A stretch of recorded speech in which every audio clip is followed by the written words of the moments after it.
Her father had accepted a new job in a quiet countryside town. The house they bought stood alone at the end of a narrow road, surrounded by tall, lifeless trees. It was large, old, and strangely cheap. When Annie first stepped inside, she felt something strange. The air felt heavy, the silence was unnatural. Even her footsteps echoed too loudly through the empty halls. Her mother smiled and said, "It just needs love." But Annie wasn't sure this house wanted love. That first evening, while unpacking her boxes, she noticed something odd. Every room felt normal, except hers. Her bedroom felt colder, as if someone had already been living there and watching. The countryside was silent at night. No traffic, no voices, no light from neighbors, just darkness. At exactly 2:13 a.m., Annie suddenly woke up. She didn't know why, then she heard it. Soft footsteps outside her bedroom door, slow, careful, walking back and forth.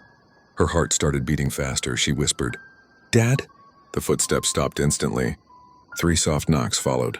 Knock, knock, knock. Annie slowly walked toward the door.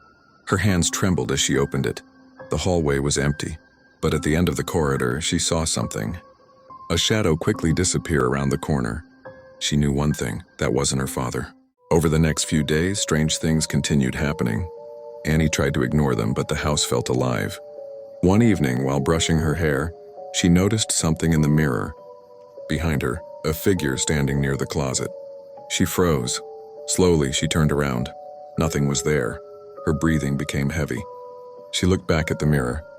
The figure was closer now. It looked exactly like her. Same face, same clothes, same expression except the smile. The smile was too wide, too unnatural. Suddenly, the reflection moved. But Annie didn't, she screamed. When her parents ran in, the mirror showed nothing but her frightened face. But Annie knew something else was inside this house. And it looked like her. That night, Annie couldn't sleep. At 2:13 a.m. again, she heard a whisper. "Annie!" The voice sounded identical to hers. Her eyes slowly opened. Standing at the foot of her bed was another Annie. The double tilted its head slowly. "You brought me home," it whispered. Annie tried to move, but her body felt frozen. She couldn't scream. She couldn't breathe properly. The shadow version stepped closer. "I've been waiting." The room suddenly felt colder than ever before. And then everything went dark. The next morning, Annie was sitting calmly at the breakfast table. She smiled at her parents. "Good morning." Everything seemed normal, but something felt off. She didn't blink much.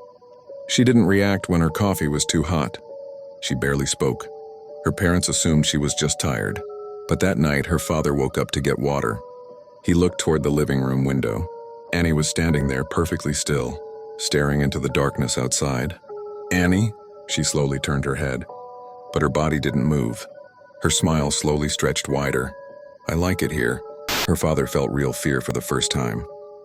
Concerned, Annie's parents began researching the house. What they found was disturbing. 20 years ago, a girl named Anna had lived there. She disappeared mysteriously.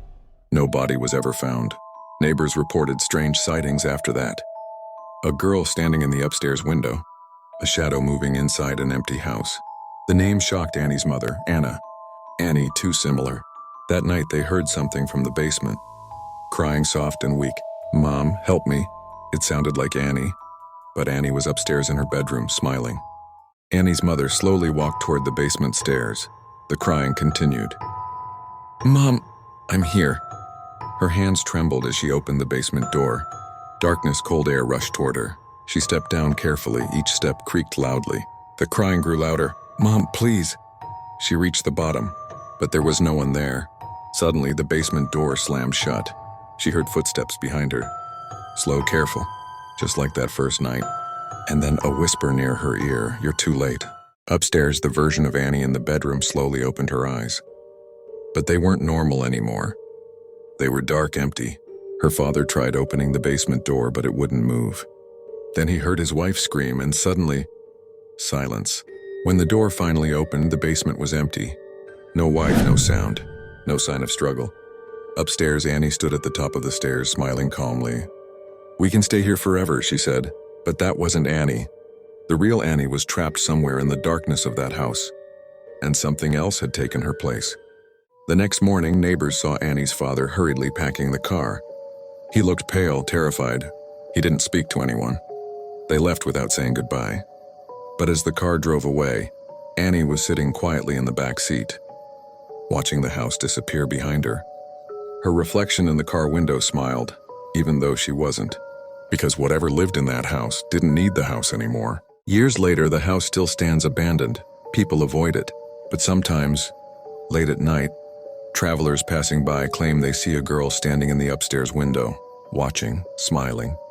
And sometimes they say she looks different each time, like someone familiar, like someone you know. So if you ever move into a new house and you hear footsteps at 2:13 a.m., don't open the door, because maybe it's already inside.